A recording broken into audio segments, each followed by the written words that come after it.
신생아의 수면에 대해서 8번째 강좌를 시작하겠습니다. 초보 부모에게 갓난아이를 재우는 것만큼 지치고 피곤한 일은 없습니다. 하지만 반드시 기해야될 필요점이 있다면 아가들은 잠을 거의 못 자는 것 같아도 어떻게든 필요한 만큼 잔다는 것입니다.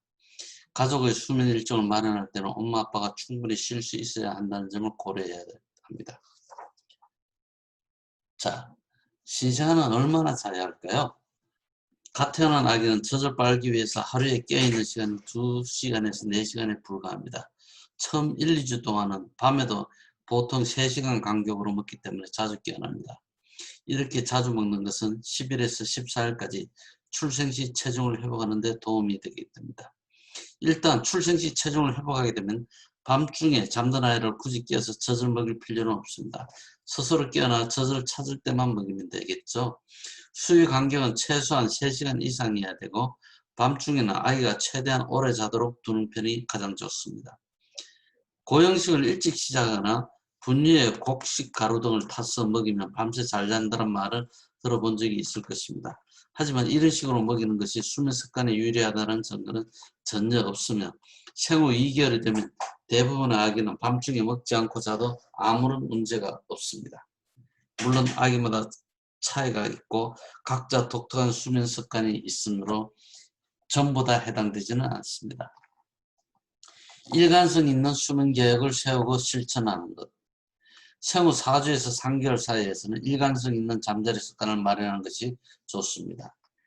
일관성 있는 습관을 실천하게 되면 아기는 잠자리에 들 시간이라는 것을 몸으로 깨닫게 되어서 쉽게 잠들고 결국엔 좋은 수면 습관이 형성됩니다. 목욕을 시키거나 기저귀를 갈아주고 잠옷으로 갈아입히거나 동화책을 읽어주거나 자전거를 불러주는 등 이런 행동이 포함이 되면 아이가 훨씬 더 쉽게 잠이 듭니다. 가능하다면 아기 잠자리를 우리나라에서는 맞지 않지만 부모의 잠자리에서 떨어뜨리는 게 좋습니다.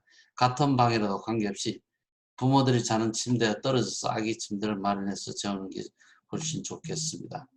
아기가 졸려하면 깨어있더라도 잠자리에 눕히는 것이 좋겠습니다. 잠자리에 눕힌 후에는 되도록 빨리 아기 곁을 떠나고 울더라도 바로 달려가 안아주기보다는 스스로 편안해지는 요령을 터득할 시간을 주어야 합니다. 대부분 울더라도 1시간 이내에 잠드는 것이 보통입니다.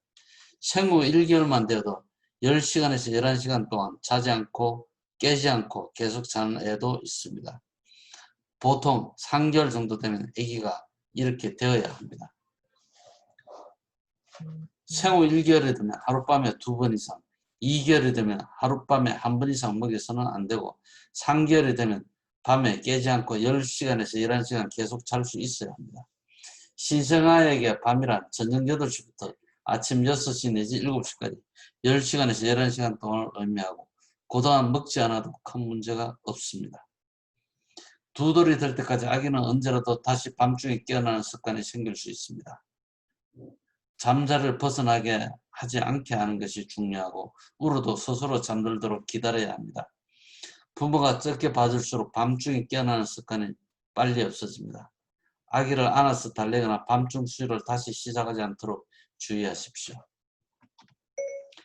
아기를 재울 때는 단단히 감싸는 것을 부모님들은 좋아합니다.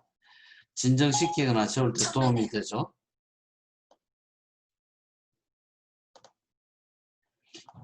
이렇게 단단히 감싸는 데는 약간의 위험이 있고 영아 돌연사 증후군과 발달성 고관절 이형성증이 생길 위험이 약간 높아집니다. 일단 아기가 스스로 뒤집기 시작하면 단단히 싸놓기를 중단해야 영아 돌연사 증후군의 위험을 피할 수 있습니다.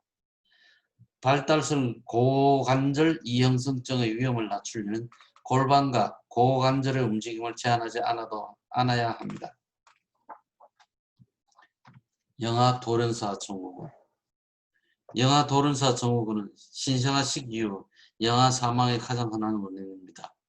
미국에서 1992년 소아과 학회에서 아기들을 똑바로 누운 자세로 재우도록 권고한 이후에 발생률이 40% 넘게 감소하였습니다.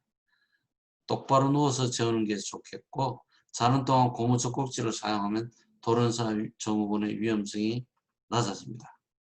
하지만 머리가 납작해질 가능성이 있기 때문에 되도록이면 깨어있는 동안 배미질을 하는 것은 아기가 머리가 납작해지는 것을 방지하는 데 도움이 됩니다. 자, 이것만은 기억하셔야 될 겁니다. 아이가 출산 시 체중을 회복하면 밤중에 잠든 아이를 굳이 깨어서 젖을 먹일 필요가 없습니다. 스스로 깨어나 젖을 찾을 때만 먹이시면 되고 수유 간격은 최소한 3시간 이상이어야 합니다.